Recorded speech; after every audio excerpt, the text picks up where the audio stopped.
morning. So last week I was basically kind of decluttering all my homeschool stuff for my fifth grader. And so this week we have quite a few things going on, but in the process of I've started to get some of the stuff ready for my upcoming eighth grader. If you've watched any of my videos before, you'll know that I've been homeschooling for 11 years and I have an 11th grader, an 8th grader, and also a 5th grader.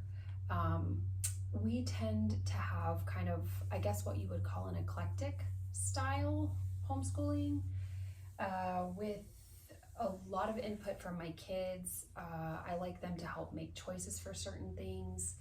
And I feel like the older that we get, we tend to lean a little more into the self-directed learning, especially in high school, as I'm noticing my teen kind of get a little driven into what she's passionate about. So we're not quite there with my 8th grader.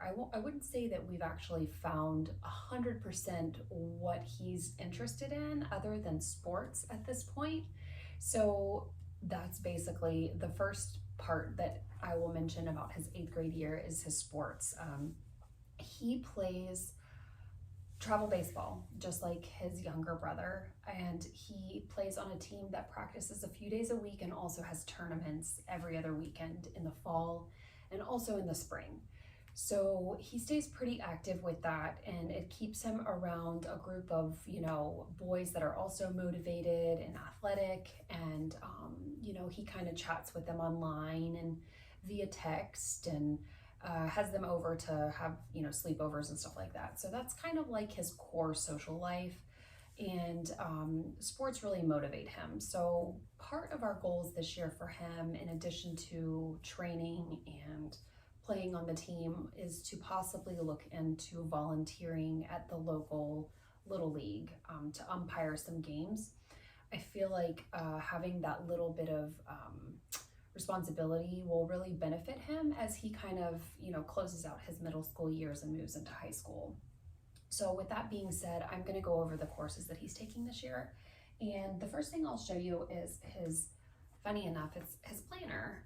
This is actually a whiteboard that we keep on the wall, and it has, Monday through Friday and the weekends, and also just a spot to make little lists. But he's found this very easy to use because it has the marker. It's kind of visual, always on the wall. He can kind of manage his own time. So at the beginning of each week, I'll basically just give him kind of a generic list that I save on my phone and kind of send the same-ish list every week depending on what we have going on, but it's his responsibility to balance that out.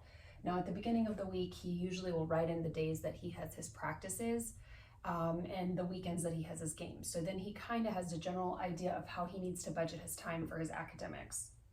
So he's taking a couple of online classes, and these will obviously be the most boring to look at because they're just binders with labels and covers. He's taking ASL, and I don't know if you can see that. This is going to be an online class through Florida Virtual School. I literally have nothing in the notebook because everything is supplied through the online platform. He's going to get 1 high school credit in foreign language for taking this course. So he's kind of starting to work on early high school credits, but not all of them. The second class he's taking online is through a different online academy. This is actually a virtual reality academy here in Florida called Optima Academy Online. And he's taking an American government course. This is a new thing. We've never tried this before, and so far it looks really intriguing. He actually uses his virtual reality headset, and they take him on virtual field trips, kind of like maybe going through like the White House for an American government course, sitting in on a roundtable discussion, but it's all in virtual reality. So for me, it's a little weird.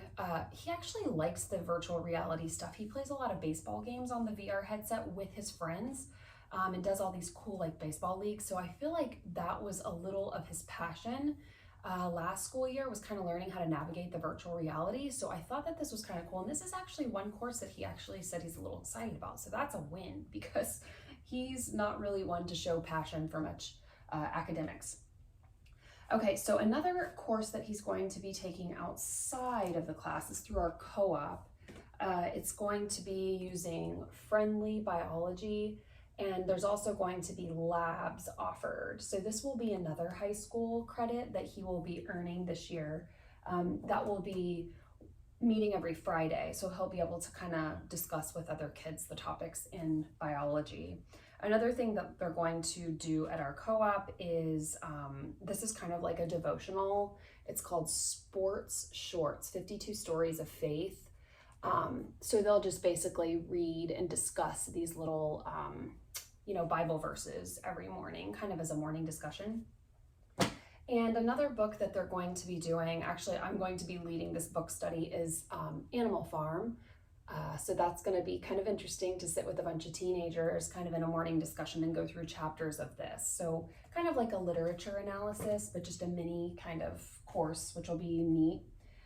And then the things he's going to do at home, kind of, at his own pace. Now this is Algebra 2. He's actually taking Algebra 1. I just ordered the Algebra 1. This is his sister's Algebra 2 course, but it's the same company. It's Denison Algebra. We really have found a lot of success for my high schooler with this course, which is why I'm starting him on this too. But instead of Algebra 2, he's actually taking Algebra this year, and he will be gaining 1 high school credit for that. Now, this course is online instruction with a workbook that the student kind of follows along with, and I think he's going to see a lot of success with this course.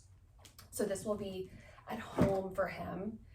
Another course that he will be taking is for his language arts, and if you saw my last video, you will know that we are big essentials in writing people. It's been something that has worked for my family for many years, and we're just sticking with it because it works.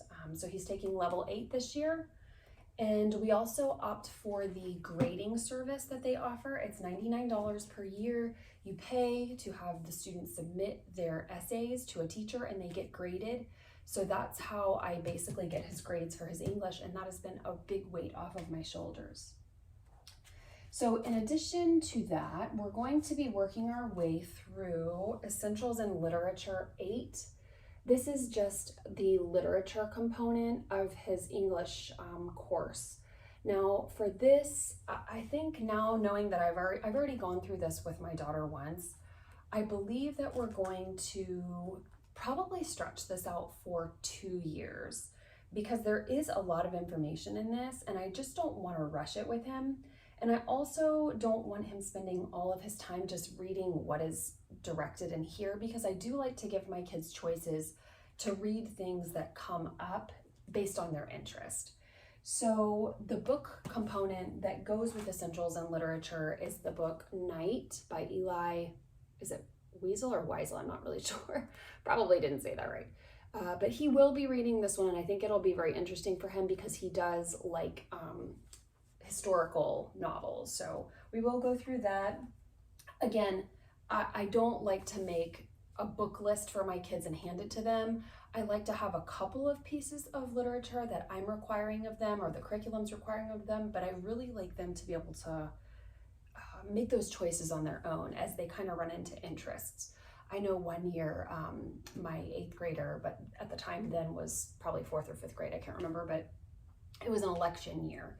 And he was really interested in American government. So we kind of dove off from our curriculum and kind of chose books or podcasts or audiobooks that were based on different things in American government. So I do have one book that I think he may read this year. It's The Hatchet. I'm sure many of you have heard of it. So that's one book I'm requiring of him, but the rest, I basically just let him choose.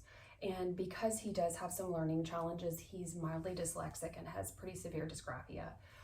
The way we kind of go about it is like, you pick a book, I pick a book. You pick a book, I pick a book. And then once all of my books are off of his list, he can pick the remaining books. And I allow him to choose audiobook, podcasts, or just traditional books. And sometimes I will even read aloud to him still, just kind of sitting on the couch at lunchtime. So we kind of keep different methods of reading just to keep him motivated because the struggle with his dyslexia. So That is his 8th grade year. So, we've got the PE with baseball, we've got English, we've got our algebra, we've got our science, which was the biology course, we have the American government, which would be his social studies, and then he's also taking ASL. So, that's 6 courses, which is a pretty full 8th grade year. So, in addition to that, if you saw my last video, we are going to be doing art together as a family. My goal is once a month on a Monday. We're just going to cross our fingers on that one, but trying to be motivated here. So that was my 8th graders upcoming school year. I like to keep it flexible so we can kind of adapt things as we go.